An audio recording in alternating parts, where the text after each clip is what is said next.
They say the world ends not with a bang, but a whimper. They were wrong.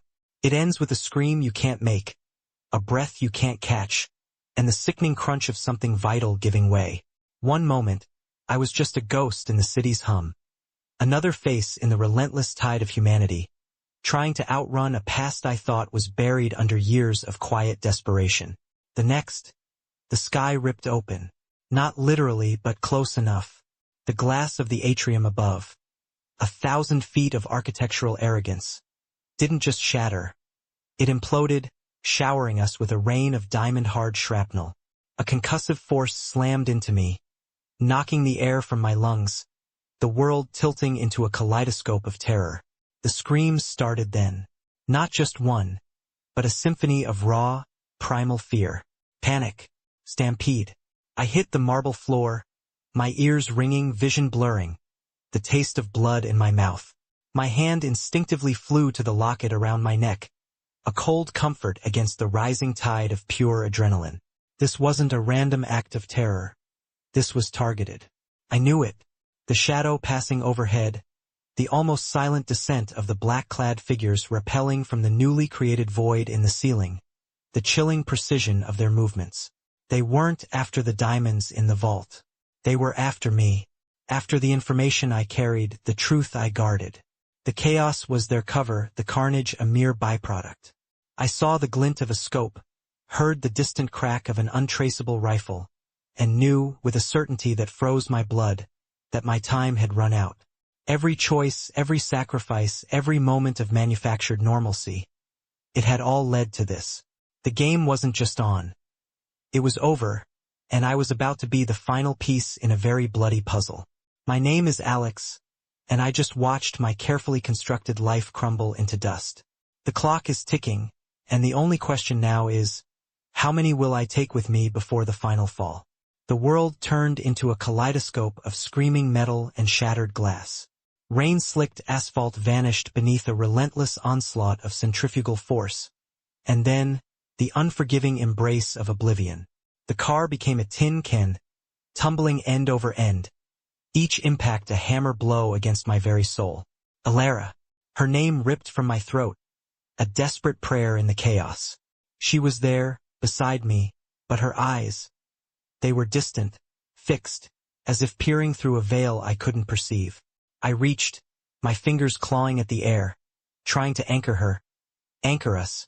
But she was a ghost already, ethereal and unresponsive. The last thing I saw before the darkness took hold was her silent, unseeing face, framed by the inferno of the dashboard lights, as the world collapsed. Days later, the scent of antiseptic still clinging to my skin, the raw edges of my wounds a constant reminder, I found her. In our apartment, where the silence felt heavier than usual. I accused her, the words tasting like ash in my mouth. You left me. You just sat there. My voice, ragged and accusing, bounced off the walls. But she was a phantom even then, present in body, yet absent in spirit. Her eyes, those beautiful, once vibrant eyes, held a distant, hollow gaze that saw right through me. Her touch, when it came, was fleeting, like a whisper against my arm, gone before I could feel its warmth. It was worse than anger, worse than a fight. It was as if she was actively erasing herself from my world, leaving me in an empty room, shouting at a shadow. The apartment, once a sanctuary, slowly transformed into a cage of creeping dread. Keys, left on the counter, would vanish, only to reappear in plain sight, mocking me. A faint, almost imperceptible scent of Aurora's jasmine perfume would drift through the air, then dissipate like a phantom breath. The chill, it wasn't just the AC. An icy tendril that crawled up my spine, even in the sunniest rooms. Then came the whispers, at the edge of hearing, barely more than the rustling of leaves. My name sometimes, a mournful, almost desperate sound that faded before I could make sense of it. I told myself it was the trauma, the echo of the crash, but deep down, a colder, more terrifying truth began to settle. I wasn't alone, and Aurora wasn't just distant. She was something else. I tried to anchor us, to rekindle the familiar. A date night. A bustling restaurant, the kind we loved. But she was a will-o'-the-wisp. One moment, she'd be across the table, her hand almost in mine, and the next, she'd be gone, only to reappear behind me, or across the room. I'd point her out, desperate for validation. There she is! But friends would just offer sympathetic glances, their eyes sweeping over empty space. The waiter walked through her arm, not even noticing. A growing terror gripped me. Was I losing my mind?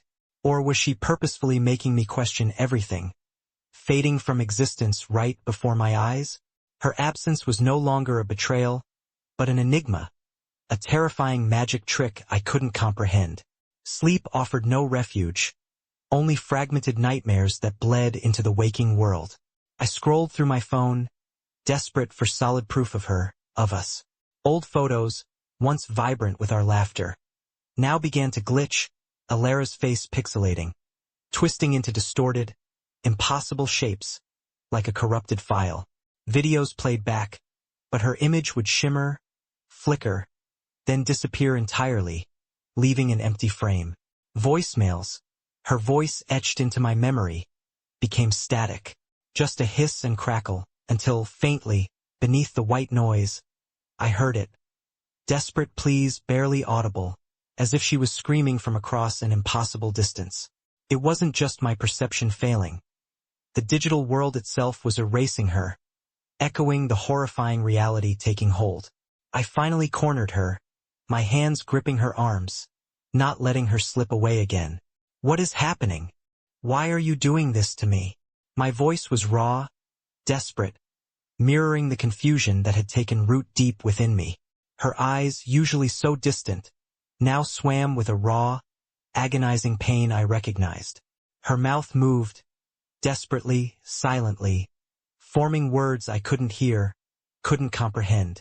Her fingers pressed against my chest, a desperate, silent plea for me to listen, to understand. But all I felt was the chilling air where her touch should be. I saw her anguish, but heard only silence. I saw her trying to speak, but perceived only evasion. The betrayal felt absolute. She was actively, brutally ignoring me, even in her apparent agony. She led me then, a translucent guide, through the city we once called ours. Our favorite cafe, where we'd spent countless rainy afternoons, now stood empty, boarded up. The park bench where we'd carved our initials was gone, replaced by cracked pavement. Everywhere she drifted, only emptiness, a stark contrast to the vivid memories I still held. Faint, ghostly echoes shimmered at the edges of my vision. Her laugh, a flash of her hand in mine, distorted, fleeting glimpses of a past that now felt impossibly distant, alien. She wasn't just withdrawing from me.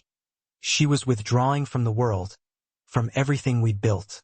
And with each vanishing landmark, a piece of me vanished too, replaced by a cold, unsettling emptiness. Back in the suffocating silence of the apartment, I flipped through channels, seeking distraction, anything to escape the chilling reality that had become my life.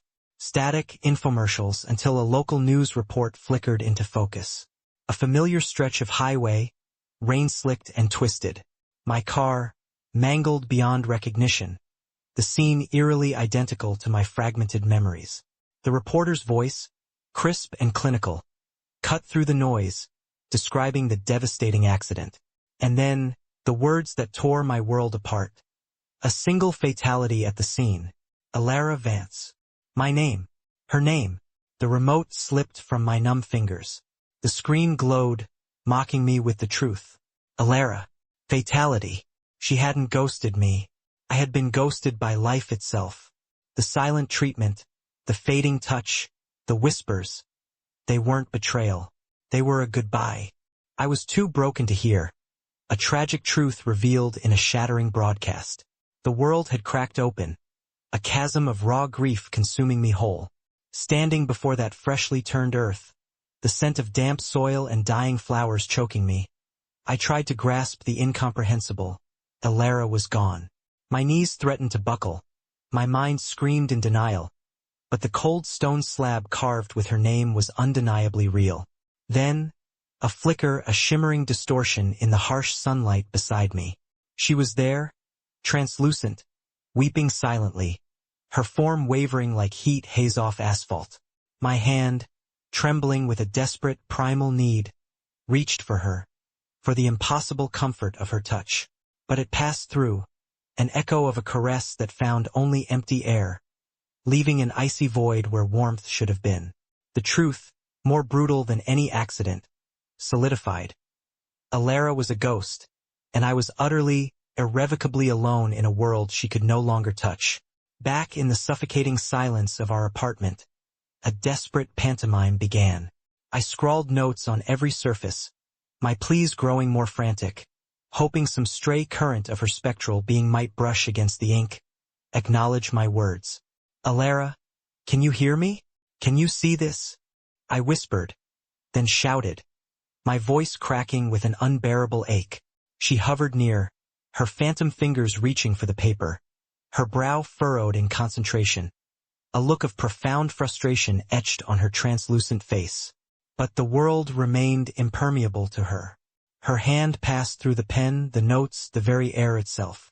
Each futile attempt was a fresh wound, a cruel reminder of the impassable chasm between us, a tangible barrier that mocked my longing, sealing her off in an unreachable dimension of silent sorrow. Days bled into nights, a blur of silent agony and spectral observation. Aurora's distress grew, her translucent form writhing with an unseen torment. She gravitated towards our old photographs, her phantom finger pointing with increasing urgency, her weeping intensifying. It wasn't just grief. It was confusion, a desperate plea. I saw it then, a chilling realization forming in my gut. She was trying to tell me something, trying to piece together her own fragmented memories. The accident, the moments leading up to it, they were a blur even to her. She was a ghost not just trapped in our apartment, but trapped in a void of forgotten moments, desperately clawing for the truth of her own ending. A terrible premonition settled over me. There was more to her death than a simple crash. My grief, once a passive weight, transmuted into a frantic obsession. Sleep became a luxury I couldn't afford, food a forgotten need. I scoured the internet, a digital detective plunging into the shadowed corners of the web. Lingering spirits, paranormal phenomena, bridging the veil, keywords whispered into the abyss of search engines, each click a step further into the unknown. I devoured ancient texts, modern theories, desperate testimonials from the fringe. Then I found it. A hidden forum, a nexus for those who believed in more than just the living, run by the Oracle, a reclusive expert rumored to hold keys to the spectral realm. A flicker of impossible hope ignited in the desolate landscape of my mind, a desperate gamble against the encroaching despair. This wasn't just about grief anymore. It was about saving her, whatever was left of her. As I delved deeper into the esoteric lore, a new, chilling dimension of horror began to unfold.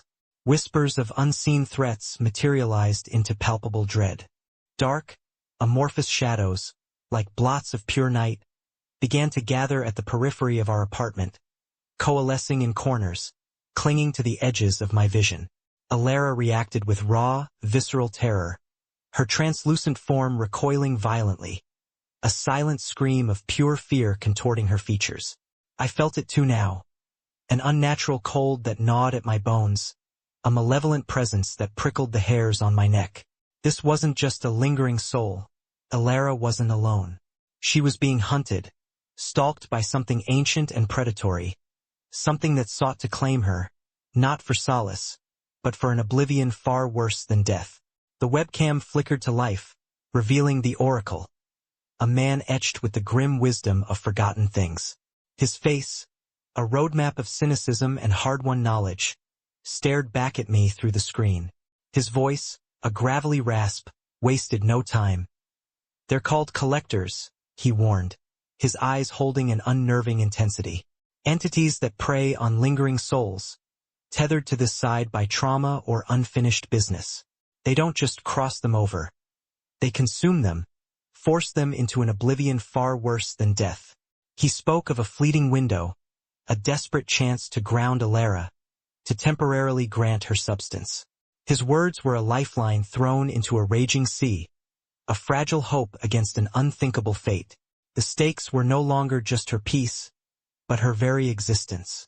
Following Oracle's cryptic instructions, I gathered the items: Alara's favorite scarf, her old music box, and a single pressed flower from our first date. A makeshift altar on the coffee table, illuminated by a single flickering candle, became our desperate sanctuary. With trembling hands, I performed the ritual, speaking the ancient words Oracle had taught me, pouring all my love and will into the act.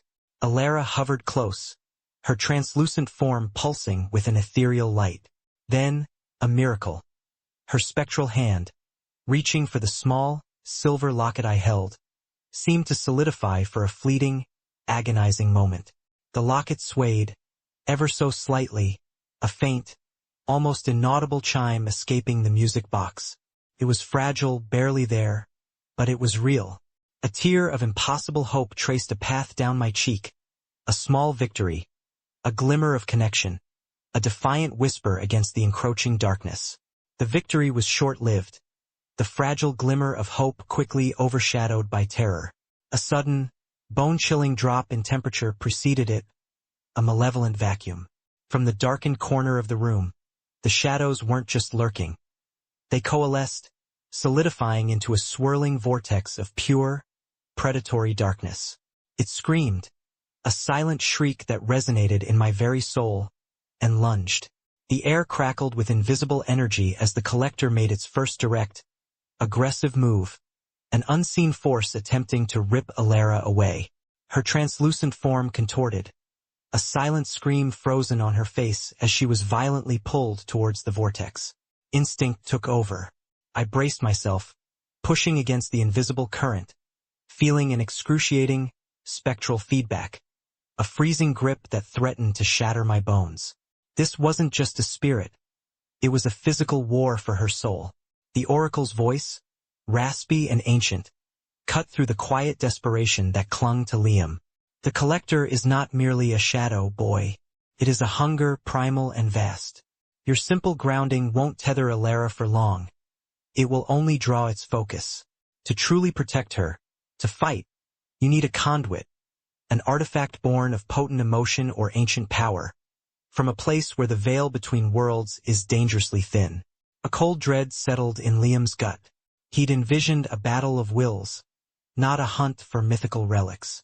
The stakes ratcheted higher, a chilling realization that he was navigating a world far more perilous than any he'd ever known.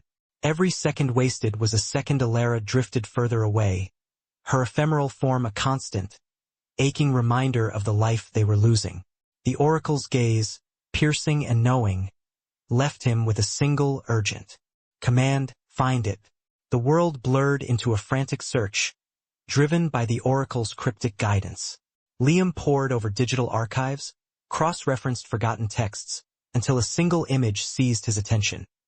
An ancient, ceremonial dagger, rumored to have been used in rituals meant to bridge dimensions, now residing in the heavily guarded, forbidden collections wing of the city's Grand Museum.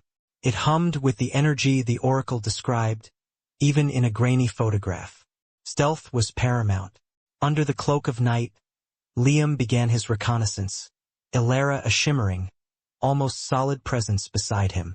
Her spectral form drifted through walls, whispered warnings about pressure plates he couldn't see, highlighted the faint shimmer of laser grids, and pointed to overlooked vents. Her nonverbal guidance was uncannily precise, a ghost in the machine, guiding him through the digital labyrinth and physical architecture of their target. The thrill of the impending heist mingled with the desperate hope that this was their answer. The museum's interior was a symphony of silent dangers. Liam moved like a shadow, every muscle taut, navigating a labyrinth of infrared beams and pressure-sensitive floors. His breath hitched as a nearly invisible laser brushed his sleeve. Left? No, higher. Alara's voice, once a whisper in his mind, was now a clear, urgent sound, echoing in the cavernous, sterile vault. She was almost solid, her shimmering hand brushing his arm to guide him through a matrix of crisscrossing light, her focus absolute, her fear palpable. The air grew colder, thick with anticipation and the metallic tang of ancient secrets. The dagger, radiant with an otherworldly glow, rested on a pedestal in the vault's heart, a beacon pulling him deeper into the cold embrace of danger. He was inches away, the silence screaming. As Liam reached for the dagger, the air crackled. From the shadows of the vault, a spectral guardian materialized, a towering, silent figure wreathed in ancient mist, its eyes burning with protective fury. Its ethereal roar vibrated through his very bones. Aurora, with a guttural cry that ripped through the silence, manifested with shocking force. Her form, now almost fully solid, slammed into the guardian, a burst of raw, spectral energy exploding outwards. The impact sent shimmering waves across the vault, distracting the ancient entity, weakening its hold. "Now, Liam!" her voice screamed, raw with effort. With a surge of adrenaline, Liam snatched the ceremonial dagger from its pedestal. It hummed with dark power, hot and alive in his hand. The guardian shrieked, its focus tearing away from Aurora and locking onto him, a primal rage now fully unleashed. Alarms shrieked, a deafening symphony of failure and pursuit. Liam, the ancient dagger clutched tightly, exploded from the museum, a flurry of armed guards already swarming. But they weren't his only pursuers. A shadow detached itself from the building's facade, elongating, distorting, its form rippling through the environment. The collector. It wasn't just chasing him. It was twisting reality in its wake. Streetlights flickered and shattered.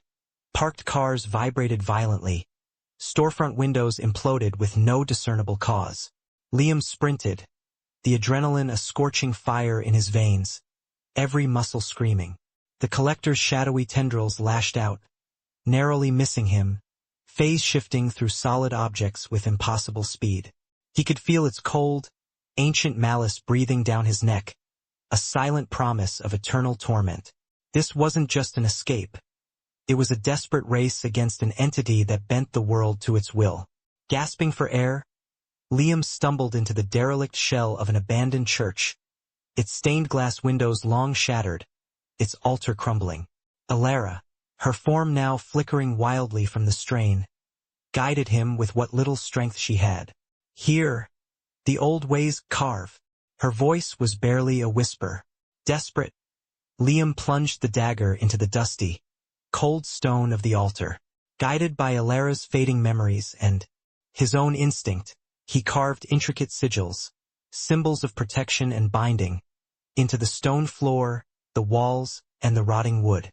The dagger pulsed, humming with a strange energy, and with each carved line, a faint, ethereal blue light emanated, weaving a shimmering, almost invisible barrier.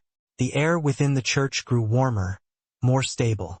Aurora, exhaling a shuddering breath, visibly strengthened, her form solidifying slightly within the burgeoning sanctuary. They had bought themselves moments, but the collector's presence still pressed, a suffocating weight against their fragile haven. Through the sanctuary's shimmering, protective field, the collector's true form began to coalesce, no longer just a shapeless shadow. It was a tormented spirit, ancient beyond reckoning. Its face a gaunt, skeletal mask contorted in a silent scream of eternal hunger. Its eyes, burning with a cold, malevolent light, bore into them, revealing not just malice, but a perverse sense of order, a twisted duty to harvest fading souls, perhaps even its own. Tendrils of dark energy writhed around it, its entire being a vortex of suffering and power. Liam felt a chill deeper than any cold, a primal fear that transcended physical threat. This wasn't just a monster.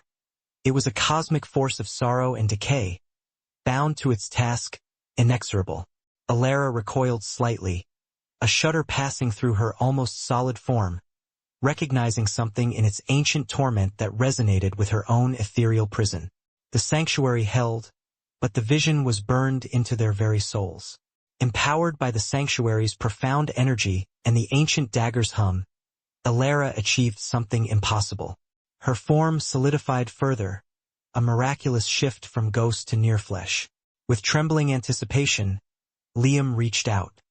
His fingers brushed her hand, and then he closed his over hers. The warmth, the undeniable, living warmth, shocked him to his core. Tears welled in his eyes as he felt the soft skin, the delicate bones beneath. It wasn't a trick of the light, not an illusion. It was real. Their gazes locked, an entire universe of unspoken words passing between them. The terror of the past, the desperation of the present, the desperate hope for a future. He pulled her into a heartfelt embrace, her body pressing against his, fragile but present. For a fleeting, precious moment, they were whole, a poignant reminder of what they'd lost and what, against all odds, they were fighting to reclaim. The sanctuary, usually a haven of quiet contemplation, now crackled with an unspoken tension. Oracle, his ancient eyes piercing, revealed a gambit far more perilous than Liam could have imagined. "The dagger bought us time," he intoned, his voice a low rumble. "But not true freedom. To sever the collector's hold, you must cross the veil yourself, confront it on its own plane." Liam felt a cold dread coil in his gut, a spectral battle in a realm beyond mortal comprehension. Oracle's gaze intensified. "The risk is immense, Liam. A journey into the liminal abyss. You might not return. But it is the only way to save her, truly save Aurora, from the phantom grip that still binds her very soul." The weight of that choice pressed down on him, suffocating. The air grew thick with the scent of ancient herbs and burning resins. Oracle moved with practiced grace, arranging strange artifacts and glowing crystals around a central obsidian altar. Liam stood by Aurora, her hand a lifeline in his. He could feel the tremor in her touch, mirroring the turmoil in his own heart. This wasn't just a ritual. It was a farewell, a final embrace before an unknown journey. Oracle's chanting began, a guttural hum that vibrated through the very stones of the sanctuary, pulling at the fabric of reality. He handed Liam a small, intricately carved chalice. "Drink, and your spirit shall be unburdened," Oracle commanded, his eyes fixed on Liam's. Liam looked at Aurora, a silent promise passing between them, before taking the chalice, knowing these moments might be their last together. The elixir tasted of bitter earth and static electricity. The moment it touched Liam's throat, a searing pain ripped through him, his body convulsing violently as if struck by lightning. His vision blurred, the sanctuary twisting into a vortex of light and shadow. He felt a tearing sensation, a profound wrenching as his spirit was forcefully peeled from his physical form. It was terrifying yet exhilarating. He saw his own body collapse, inert, and Aurora's face, a contorted mask of despair, reaching for him as his ethereal form began to ascend. Her desperate plea, a soundless scream of his name, echoed in the void as he was sucked into a kaleidoscope of fragmented reality. The world dissolved, replaced by an inky, shifting abyss, swallowing him whole. Liam, now a shimmering, spectral echo of himself, drifted through a desolate, alien landscape. This was the liminal abyss, the collector's dominion, a realm born of fractured memories and the fading whispers of lost souls. The ground beneath him was not earth, but a shifting mosaic of shattered images, fragments of forgotten lives, each radiating a faint, melancholic hum. Distant, spectral figures, like lost leaves, drifted aimlessly through an oppressive, perpetual twilight. Then he saw her, Aurora. Her own ethereal form glowed faintly, but she was trapped, ensnared by grotesque, shadowy tendrils that pulsed with malevolent energy, struggling against an invisible force. Her face was a canvas of fear and exhaustion, her cries unheard in this silent, desolate purgatory. The collector emerged from the swirling shadows, a formless entity of pure malice, its presence a drain on the very essence of the liminal abyss. Liam, fueled by a primal surge of love and desperation, manifested the spiritual essence of the dagger, its spectral blade glowing with a fierce white light. He lunged, a silent scream of defiance tearing through the void. The collector recoiled, but it was too vast, too ancient, its shadowy tendrils whipping out like a storm. Liam was outmatched, energy blasts from the entity forcing him back. But the thought of Alara, trapped and fading, ignited an inferno within him. With a desperate roar, he plunged the ethereal dagger into the collector's amorphous mass, a shimmering wound opening in its form, causing the very realm to shudder. The collector, wounded but enraged, let out a silent, crushing shriek that reverberated through the very core of the liminal abyss. Its shadowy form swelled, consuming all available light, its tendrils extending, threatening to engulf both Liam and Alara, pulling them into ultimate oblivion. Liam fought with everything he had, but felt himself weakening, the oppressive darkness pressing in. Then Alara. She watched him, saw his sacrifice, the raw, undying love in his spectral eyes, and a profound understanding dawned. Her own spirit, though weakened, pulsed with a sudden, fierce resolve.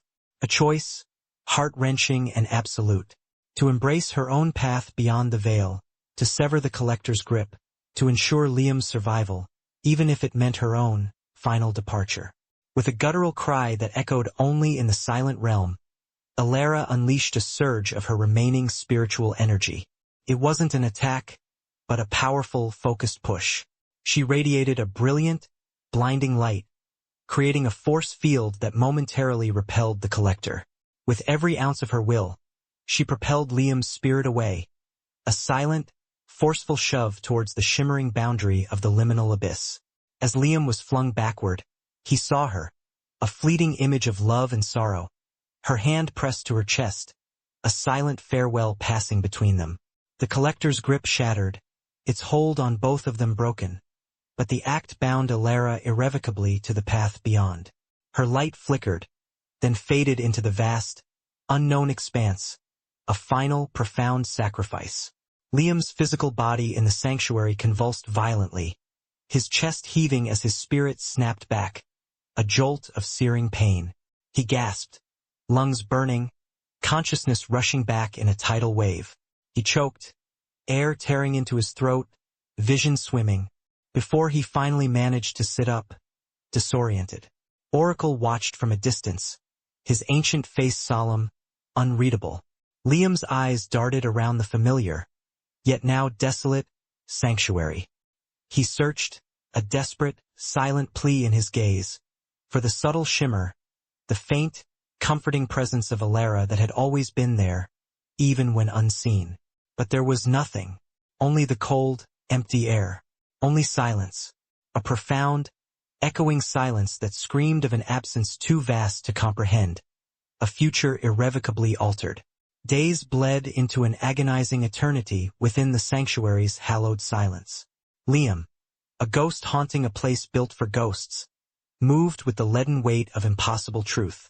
His fingers, still trembling, traced the ancient sigils etched into the cold stone floor, not just symbols, but a map of Alara's desperate, arcane final act.